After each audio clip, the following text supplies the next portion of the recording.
ফাল্গুনে বিকশিত কাঞ্চন ফুল, ডালে ডালে পুঞ্জিত আম্র মুকুল, চঞ্চল মৌমাছি গুঞ্জরি গায়, বেনুবনে মর্মে দক্ষিণ পায়।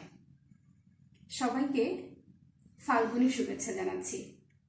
তার উপর আজকে 14ই ফেব্রুয়ারি, ভ্যালেন্টাইন্স ডে। তার জন্য রইল সবার প্রতি লাল গোলাপের শুভেচ্ছা। প্রিয় শিক্ষার্থীরা, ভালো আছো সবাই? নিরাপদ আছো? সুস্থ আছো? আমাদের আজকের ক্লাসটা যে বিষয়টা নিয়ে, বিলাসী ছোট গল্প শরৎচন্দ্র চট্টোপাধ্যায়ের। ভ্যালেন্টাইন্স ডে, ভালোবাসা দিবস আজকে। সে ভালোবাসা দিবসে একটি ভালোবাসার গল্প নিয়েই তোমাদের সাথে উপস্থিত হয়েছি। জীবন যতই বড় হোক বা যতই ছোট হোক, মানুষের জীবনে ভালোবাসাটা খুবই গুরুত্বপূর্ণ। ভালোবাসা ছাড়া মানুষ বেঁচে থাকতে পারে না। এই ভালোবাসার নানা রূপ, কখনো মায়ের প্রতি, কখনো বাবার প্রতি, কখনো প্রিয়জনের প্রতি, কখনো ভাই বোনের প্রতি, বন্ধু বান্ধবের প্রতি, সবার প্রতি আমাদের ভালোবাসা থাকে, অফুরন্ত ভালোবাসা, তাই না? এমনই একটা গল্প নিয়ে আমরা আজকে আলোচনা করব, বিলাসী। এই বিলাসী ছোট গল্পে দুজন ব্যক্তি মানুষের ভালোবাসাকে কিভাবে জয় করে তুললো সে আলোচনা এখানে করা হয়েছে। জাতি, ধর্ম, বর্ণ নির্বিশেষে সব কিছুকে পেছনে ফেলে তারা ভালোবাসার জয়গান করে গিয়েছে। সেই ছোট গল্পটি সম্পর্কে আমরা একটু জানবো আজকে। হ্যাঁ, শরৎচন্দ্র চট্টোপাধ্যায়ের যে অনন্য সৃষ্টি রয়েছে তাকে বলা হয় অপরাজেয় কথাশিল্পী। মানে তার লেখনীর মাধ্যমে তিনি যে সাহিত্য কর্মগুলো সৃষ্টি করে গিয়েছেন তার কোনো তুলনা হয় না। তার এই সৃষ্ট কর্মগুলোর মধ্যে অন্যতম একটি ছোট গল্প হচ্ছে বিলাসী ছোট গল্পটি। ছোট গল্প সম্পর্কে তো তোমরা সবাই আশা করি জানো, এর আগেও পড়ে এসেছো। ছোট গল্প হচ্ছে শেষ হয়েও হলো না শেষ, রবীন্দ্রনাথের ভাষায়। ঠিক আছে, মানে একটা গল্প শুরু হলো হঠাৎ করে এবং হঠাৎ করে শেষ হয়ে গেল, মনে হচ্ছে যেন তার রেশটা এখনো রয়ে গেছে। বা আমি আমাদের সময়কার কথা বলি, আমাদের সময়েও আমরা বিলাসী ছোট গল্পটি পড়েছিলাম। তো যখন বিলাসী ছোট গল্পটা আমাদের ক্লাসে পাঠ্য হিসাবে স্যাররা পড়িয়েছিলেন, তখন বিলাসী সম্পূর্ণ গল্পটা পড়ার পর মনে হয়েছিল যে শেষ হয়ে গেল এখানে, আর একটু হলে তো হতো, বা গল্পের মোড়টা এমন হলো কেন। মনে করো আজকে ক্লাসে পড়লাম বা আজকে আমি বাসায় বসে পড়লাম গল্পটা, তারপর সারা দিন সারা রাত মাথার মধ্যে বিলাসী ছোট গল্পটা ঘুরতে থাকলো। এটা আসলে একটা লেখকের সার্থকতা। হ্যাঁ, তোমার ভেতরে যখন একটা গল্প বা কাহিনী তোমার ভেতরে নাড়া দেবে, তখনই হচ্ছে কি লেখকের সার্থকতা। তো এখন আমরা যখন বিলাসী ছোট গল্পটি পড়েছিলাম, তখন মনে হয়েছিল কাহিনীটা এমন হলো কেন, এত সুন্দর একটা ভালোবাসা, সবকিছুকে পেছনে ফেলে তারা সামনের দিকে এগিয়েছিল, তাহলে এমন হলো কেন তাদের জীবনটা। ঠিক আছে, এরকম নানা প্রশ্ন, নানা চিন্তা মাথার মধ্যে ঘুরেছিল। না, কাহিনীটা এমন না, ওরকম হলে ভালো হতো। ঠিক আছে, মানে খুবই ভালোবাসার একটা সুন্দর দৃষ্টান্ত বলা হয়। হ্যাঁ, বিলাসী ছোট গল্পকে এখনকার সময়ে যে আমরা ছেলে মেয়েদের যে সম্পর্কের বিষয়টা দেখি, তার থেকে সম্পূর্ণ অন্য ধারার একটা কাহিনী হচ্ছে বিলাসী। ঠিক আছে, মানে ছোট বড়, উঁচু নিচু, ধনী গরিব, সব ব্যবধানকে তারা পেছনে ফেলে নিজেদের মতো করে জীবনটাকে তারা সাজিয়েছিল। হ্যাঁ, তো আসো আজকে আমরা সেই বিলাসী ছোট গল্প সম্পর্কে একটু জানবো। শরৎচন্দ্র চট্টোপাধ্যায় সম্পর্কে আগে একটু বলি। শরৎচন্দ্র চট্টোপাধ্যায়ের বলা, মানে তার সম্পর্কে তো তোমরা আগেও অবশ্যই পড়েছো, ঠিক না? তার সম্পর্কে বলার আসলে কোনো কিছু থাকে না। তিনি এমনই একজন ব্যক্তি, এমনই একজন সাহিত্যিক, যার সম্পর্কে সারা দিন সারা রাত বললেও শেষ হবে না, এমন একজন সাহিত্যিক। ঠিক আছে, তো শরৎচন্দ্রের আর যাই হোক না কেন, তোমরা দেবদাস সম্পর্কে তো অবশ্যই জানো, শ্রীকান্ত সম্পর্কে তো জানোই। বই পড়ার যদি অভ্যেস থেকে থাকে কারো, তাহলে অবশ্যই এই দেবদাস বা শ্রীকান্ত, পরিণীতা এগুলো তোমরা পড়ে থাকবে।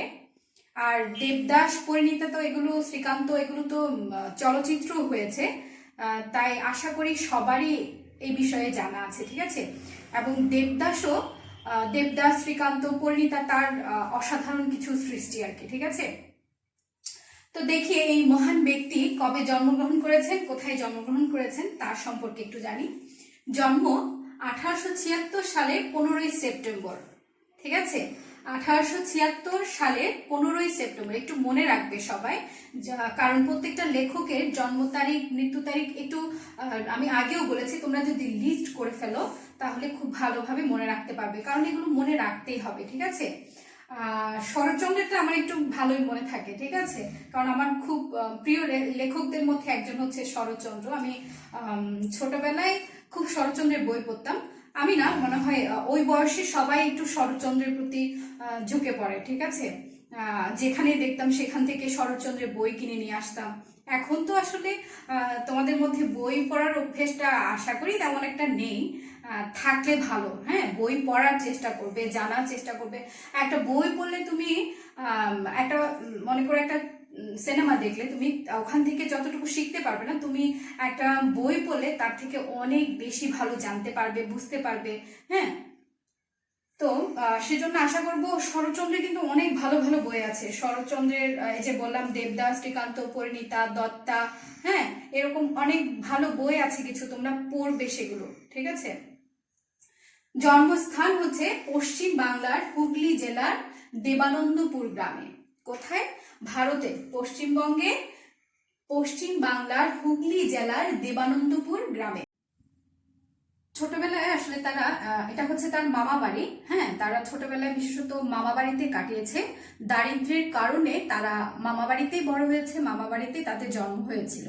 হ্যাঁ, 5 ভাই বোন ছিলেন তারা, তারা সবাই মামা বাড়িতেই বড়। তার বাবাও শ্বশুর বাড়িতে চলে আসতে বাধ্য হয়েছিলেন, যেহেতু পারিবারিক আর্থিক সমস্যা ছিল। তার পিতার নাম হচ্ছে মতিলাল চট্টোপাধ্যায়, মাতার নাম ভুবন মোহিনী দেবী। দেখো এখানে আরেকটি পয়েন্ট দিয়েছি, 24 বছর বয়সে মনের ঝোঁকে সন্ন্যাসী হয়ে গৃহত্যাগ করেছিলেন। এখন এখানে একটু কথা আছে যে শরৎচন্দ্র চট্টোপাধ্যায় একটু আত্মভোলা ছিলেন। হ্যাঁ, তো ওনার মনের যা আসতো, যখন যা করতে ইচ্ছে হতো তিনি তাই করতেন। হ্যাঁ, মনের ইচ্ছাটাকে প্রাধান্য দিতেন বলা যায়।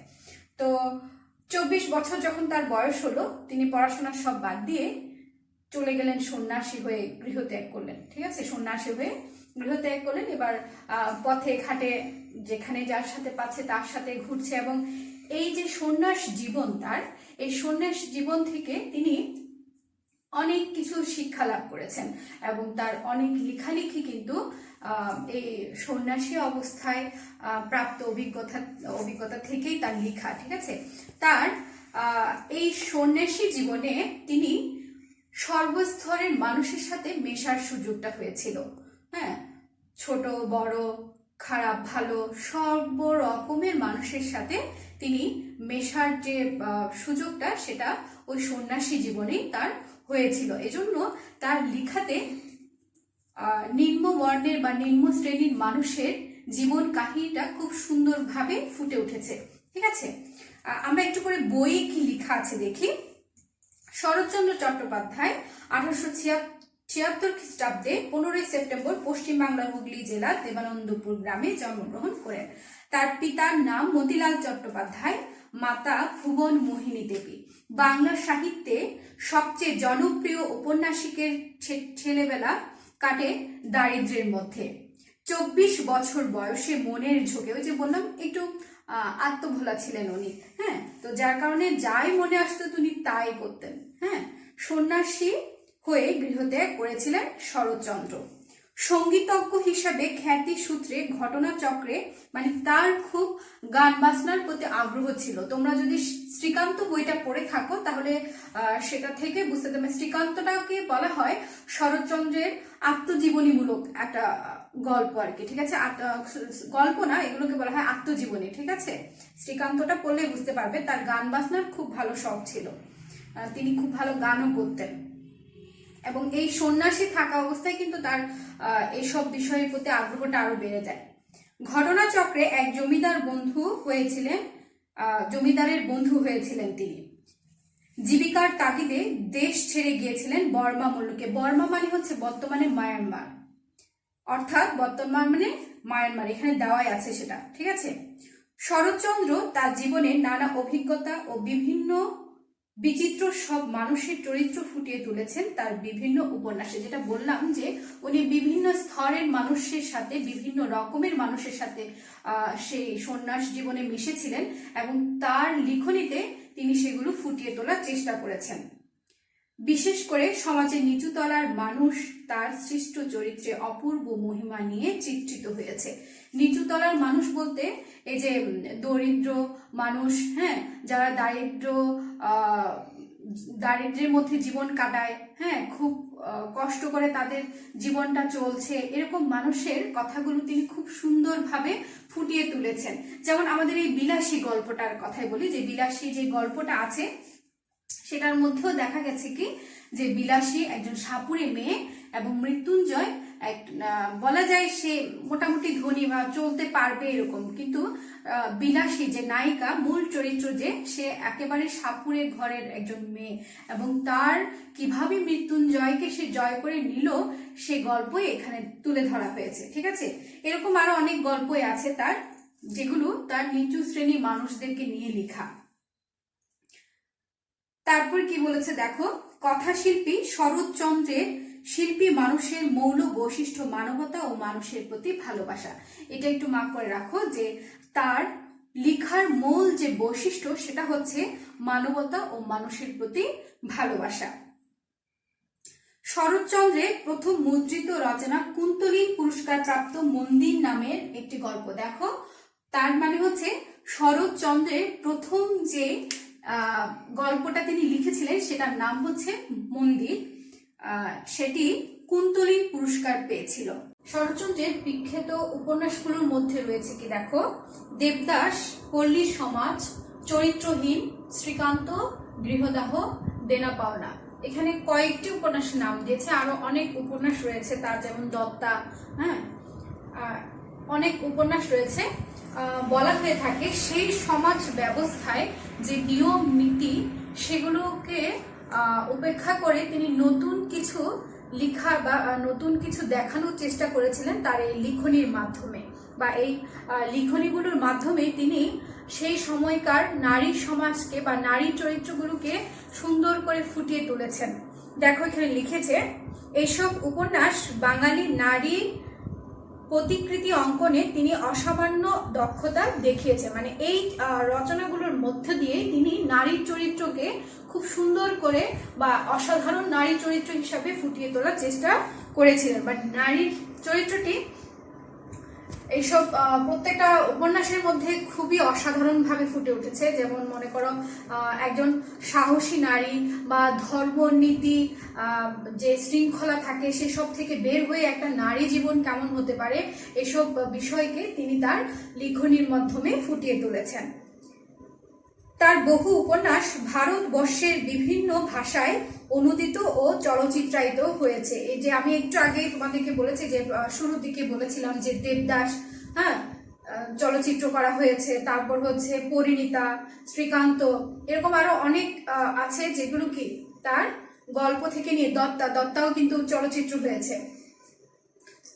এরপর দেখো তার কয়েকটি উপন্যাস বিদেশি ভাষায়ও অনুদিত হয়েছে। সাহিত্য কর্মের স্বীকৃতি হিসাবে 1923 খ্রিস্টাব্দে কলিকাতা বিশ্ববিদ্যালয় তাকে জগত্তারিণী স্বর্ণপদক প্রদান করেন। ঠিক আছে, কত সালে তাহলে? 1923 সালে। কোন বিশ্ববিদ্যালয়? কলিকাতা বিশ্ববিদ্যালয়।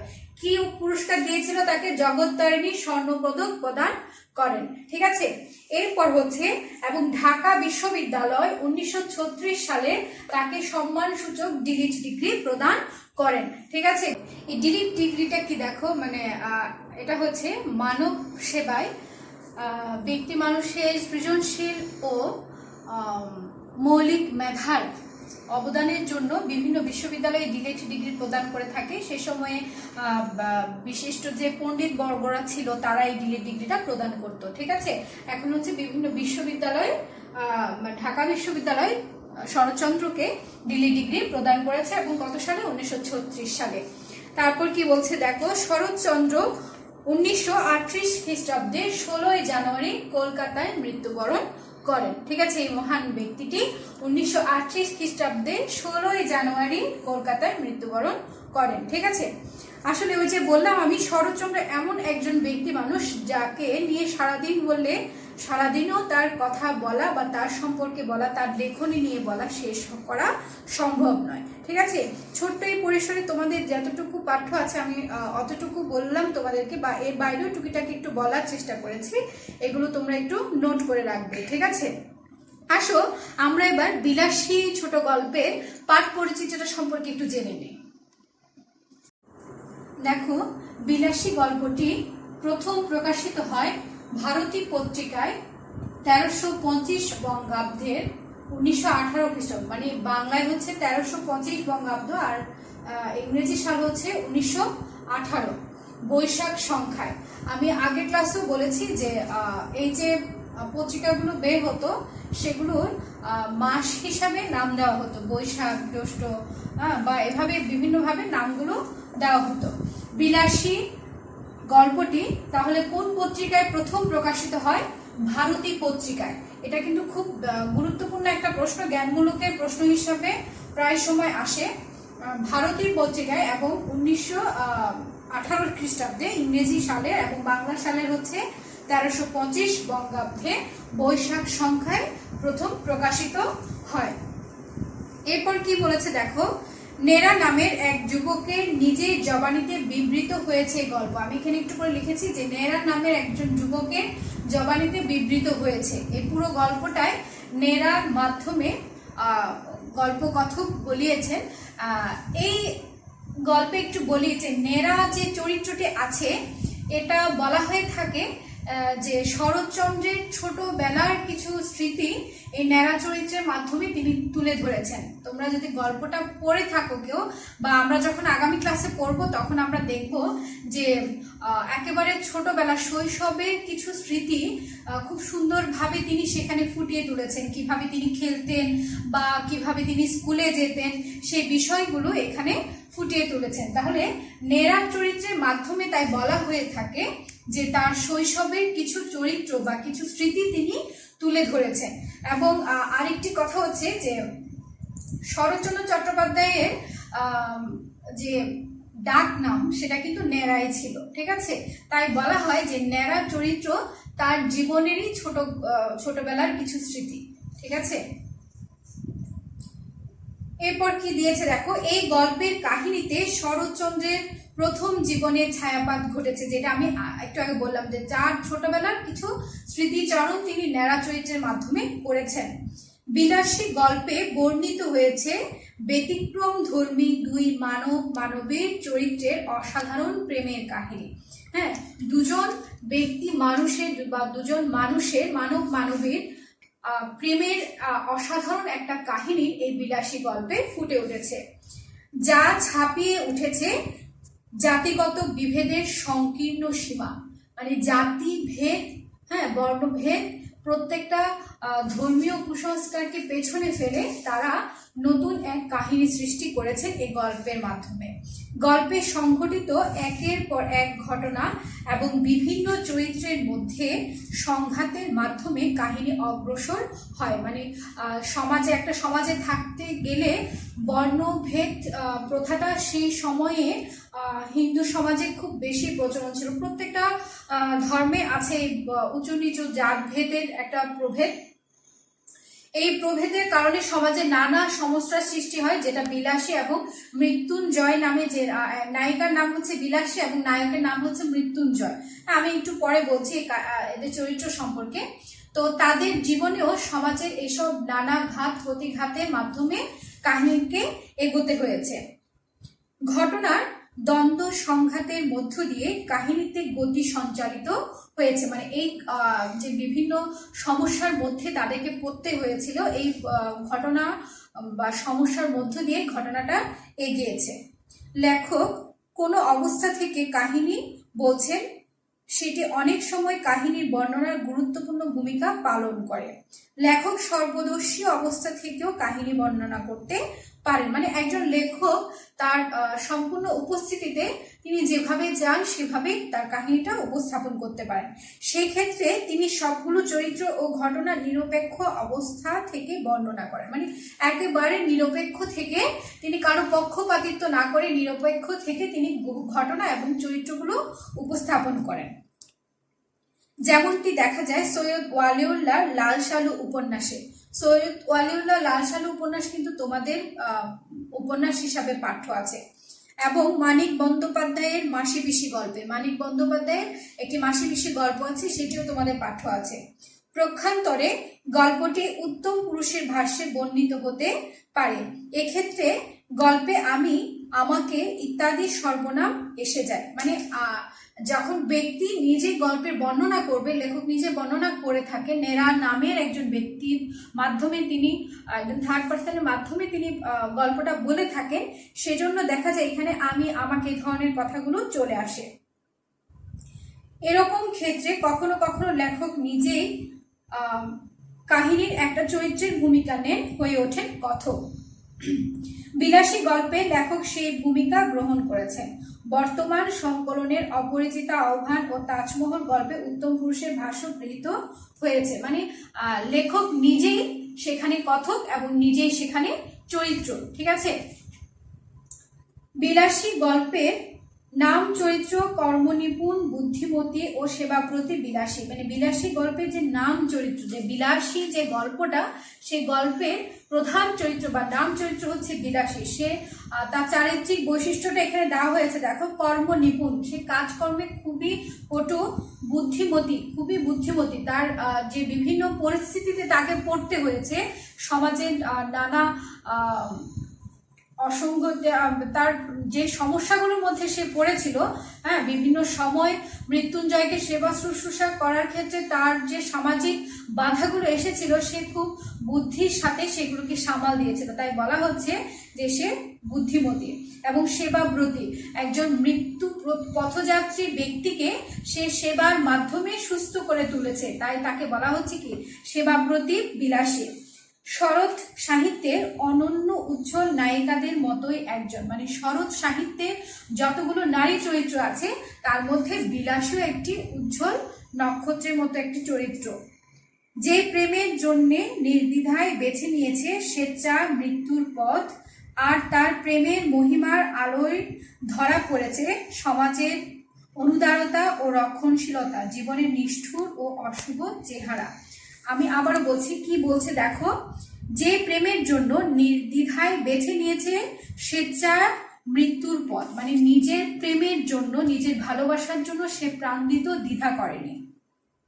আর তার প্রেমের মহিমাময় আলোয় ধরা পড়েছে, যে তার যে প্রেমের মহিমা সেটার মাধ্যমে প্রকাশ পেয়েছে সমাজে অনুদারতা, মানে সমাজ যদি তাকে একটু আশ্রয় দিত বা তাদেরকে একটু মেনে নিত, তাহলে তাদের দুজনের জীবনে এমন পরিণতি কখনোই হতো না। রক্ষণশীলতা, রক্ষণশীল সমাজ ব্যবস্থা, হ্যাঁ, মৃত্যুঞ্জয় ছিল ব্রাহ্ম সমাজের ছেলে এবং তার সাপুড়ে মেয়েকে বিয়ে করার কারণে সাপুড়ে জীবন যাপন করতে হয় এবং সে নিজেও সাপুড়ে হয়ে যায়, হ্যাঁ, তাহলে তার কারণে তাকে তার যে সমাজ, ব্রাহ্ম সমাজ, সেখান থেকে তাকে বের করে দেওয়া হয়। তাহলে ওই সময়ে সমাজ ব্যবস্থা এতটাই রক্ষণশীল ছিল যে তাদের জীবনে ভালোবাসাটার করুণ পরিণতি ঘটে, জীবনের নিষ্ঠুর ও অশুভ চেহারা। হ্যাঁ, তারা এত সংগ্রাম করেও শেষে এসে ভালোবাসাটাকে বাঁচিয়ে রাখতে বা সুন্দর একটা জীবন তারা তখন পায়নি। কিন্তু যদি সমাজ চাইতো বা সমাজ তাদেরকে একটু আশ্রয় দিত, তাহলে তাদের জীবনের পরিণতি কখনো এতটা করুণ হতো না। ঠিক আছে, আমরা যখন গল্পটা পড়বো তখন আরো ভালোভাবে আমরা এই বিষয়ে জানতে পারবো। ঠিক আছে, দেখো, এই গল্পের মূল চরিত্র হিসাবে আছে, আমি 4টি চরিত্রের কথা এখানে লিখেছি, বিভিন্ন সময় বিভিন্ন চরিত্র আসবে। ঠিক আছে, মূল যে 4টি চরিত্র, সেই চরিত্রগুলো হচ্ছে বিলাসী, হ্যাঁ, যে গল্পের নায়িকা। এখানে আমি একটু করে বললাম সে হচ্ছে কর্মনিপুণ, মানে কাজকর্মে সে খুবই ভালো, খুবই দক্ষ, এবং হচ্ছে সে বুদ্ধিমতী, সেটাও এখানে বলা হয়েছে। তারপর হচ্ছে সেবাব্রতী, সেবাব্রতীটা হচ্ছে তার চরিত্রের মধ্যে সবচেয়ে বড় একটা গুণ বলা যায়, ঠিক আছে। তারপর হচ্ছে মৃত্যুঞ্জয়, মৃত্যুঞ্জয়ও একটু বললাম যে সে ব্রাহ্ম সমাজের ছেলে, হ্যাঁ, এবং তার নিজের বলতে আপন বলতে তেমন কেউই নেই, বাবা মা ভাই বোন কেউই নেই, সবাই বাবা মা মারা গিয়েছে, ভাই বোন কেউ নেই, সে একাই একটা ঘরে থাকে এবং তার নিজের সম্পত্তি বলতে বিঘাখানি কিছু জমি থাকে, সেগুলো নিয়ে তার জীবন অতিবাহিত হয়। নেরা হচ্ছে মৃত্যুঞ্জয়ের সাথে একসাথে তারা একই স্কুলে একই ক্লাসে পড়তো, বয়সে মৃত্যুঞ্জয় বড়, তারপরও নেরা এবং মৃত্যুঞ্জয় সহপাঠী ছিল, আমরা ধরে নিতে পারি, ঠিক আছে। কেন সহপাঠী, বড় হয়েও সহপাঠী ছিল, সেটা আমরা কাহিনীর মাধ্যমে জানতে পারবো, ঠিক আছে। এরপর হচ্ছে খুড়া, খুড়া শব্দের অর্থ হচ্ছে বাবার ছোট ভাই, মানে কাকাকে বিশেষ করে খুড়া বলা হয়, ঠিক আছে। মানে এখানে মৃত্যুঞ্জয়ের বাবা মা কেউ ছিল না, মৃত্যুঞ্জয়ের বাবার এক ভাই ছিল, সেই ভাইকে এখানে খুড়া বলা হয়, সেই সময় খুড়া বলা হতো, ঠিক আছে। কাকাকে বলা হয় খুড়া, কাকিকে বলা হয় খুড়ি, এরকম আর কি, ঠিক আছে।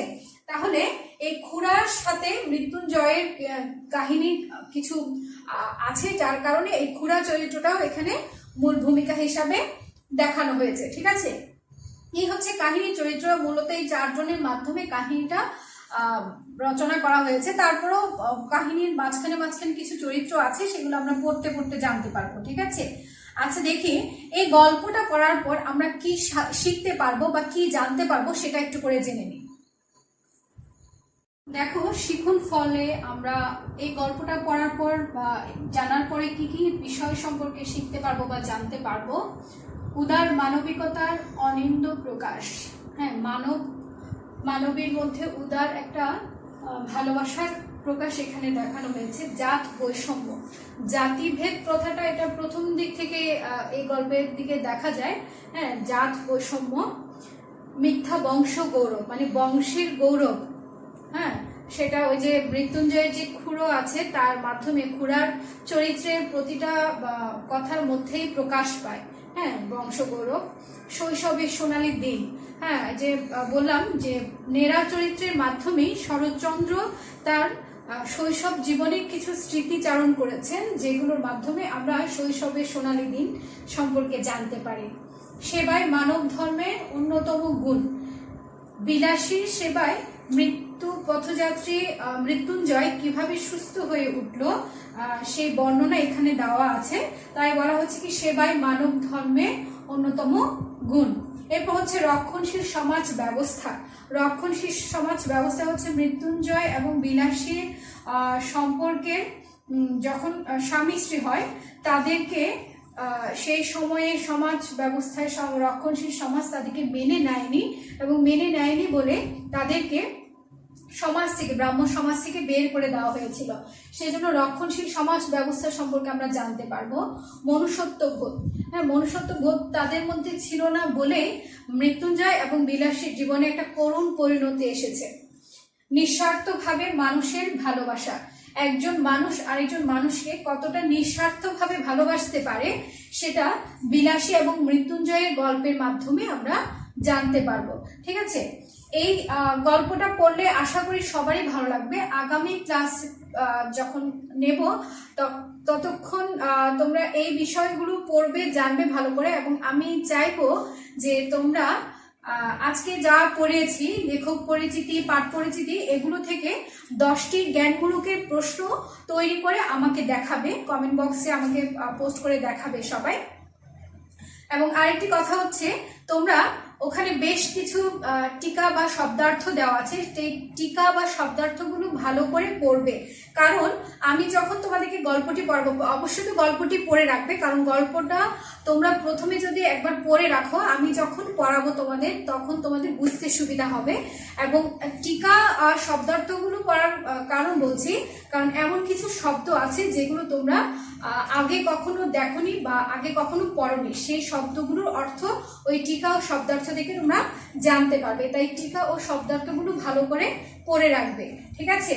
এরপর হচ্ছে যে বললাম ছোট প্রশ্ন বা জ্ঞানমূলকের প্রশ্নগুলো করে অবশ্যই আমাকে সবাই কমেন্ট বক্সে দেখাবে, ঠিক আছে? আগামী ক্লাস আরো সুন্দরভাবে হবে, আরো ভালোভাবে হবে। সেই পর্যন্ত সবাই ভালো থাকবে এবং ভালোবাসা দিবসের ভালোবাসার বন্ধনে সবাই ভালো থেকো, সুস্থ থেকো। শুধু ব্যক্তি মানুষ একজনের জন্য নয়, পরিবারের সকলের ভালোবাসা নিয়ে ভালো থেকো, সবাই সুস্থ থেকো, নিরাপদ থেকো। ধন্যবাদ সকলকে।